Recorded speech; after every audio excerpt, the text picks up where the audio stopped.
control of, and we did. UCLA were daring more to shoot threes. What was your message to her as you saw that The message to who? To more the guard, really? Well, you know, a lot of teams have kind of adjusted how they play us with her, and tonight they were one of the teams that decided not to guard her, and you know, and that caused some problems, but she gives us a lot defensively, and I thought she did a really good job tonight. You know, not everybody's been doing that, but she knocked down a couple. She's knocking down enough to keep people honest. And, but she sure helps us in more ways than she hurts us.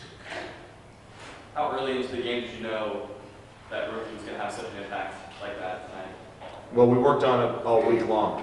So we tried to get her the ball. We just knew going in, you know, unless they suddenly had somebody come eligible, that they just weren't going to be able to match up with her. And I credit our players.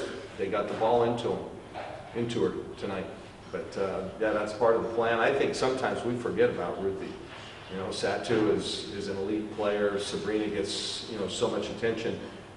Ruthie's been pretty damn good for 4 years.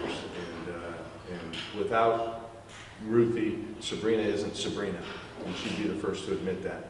So it was nice to see her have a big night tonight. We needed it.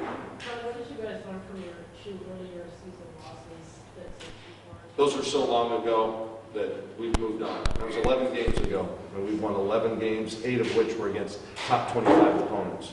So we learned that if we're not sharp and don't play hard, then, you know, we can be beat.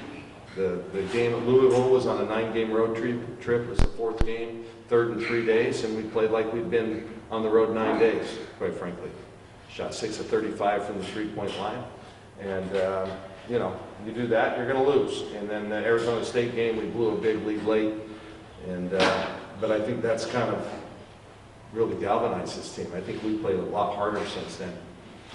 Kelly, Sabrina adds another milestone, 2,000 points, 1,000 assists, joins your former player. Yep, the only 2 players to ever do that. It's pretty cool.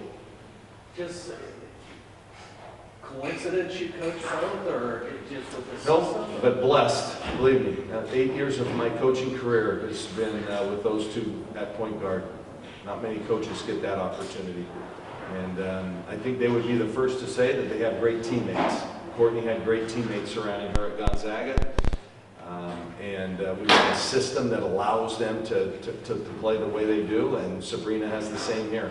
She's surrounded by some really elite talent, and she makes them all better. But it's been a true blessing to coach those 2. And now Sabrina is getting closer to setting a milestone that nobody's ever done. That's going to be pretty cool too. Just what is it like just coaching her, and it's like, it just seems like one milestone after another? Yeah, it gets kind of old, quite frankly. We joke about it, you know, well, another one tonight, and it's, you know, but when you're in that stratosphere, that happens. She's an elite player. You see the number of people that mob her after the game for pictures. You see the number of people that come to our games. Wherever we go, the home team has their biggest crowd of the year. There's a lot of people that come out. They want to see the Ducks because we have a good style. We're fun. We've got some star power and stuff. But they're coming out to watch Sabrina, you know, and she's a special player, and I hope everybody, you know, appreciates the opportunity to watch her play because she's special. With the win tonight, you jumped 2 games ahead of UCLA and standings. What was kind of the message in the locker room just with 5 games left of the regular season? Well, we've been, you know, listen, we want to win our 3rd straight Pac-12 championship, and you know, we've been along the way trying to eliminate our competitors, and I think tonight we did that. That was our message beforehand. Now we're 2 games ahead of them with 5 to go, plus we have the tiebreaker, so it's going to be difficult for them to, you know, to make a run then back at us. So now it's down to 1, and we're smart enough and experienced enough and mature enough to know that the USC game on Sunday counts the same as this in the standings. Our kids aren't going to look past anybody. I think they're on a mission, and you can tell by the way they've been playing. That first half, you guys, was pretty good basketball.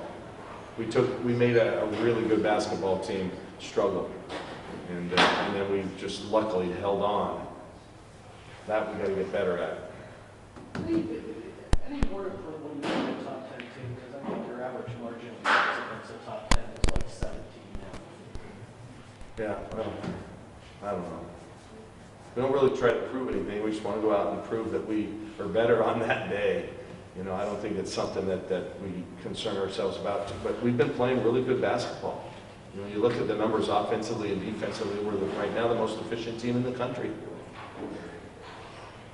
So I think in all these tough games, and Corey's got a great team, and that's a team that's got a chance to get into the Final Four.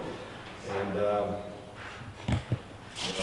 that challenges us to be at our best. We can't take a night off. This is a tough league, man. This is a gauntlet. It's crazy. And I saw USC beat Oregon State today, so they're coming in with some confidence, playing well. They played actually well the last 3 or 4 weeks, and that's going to be a battle.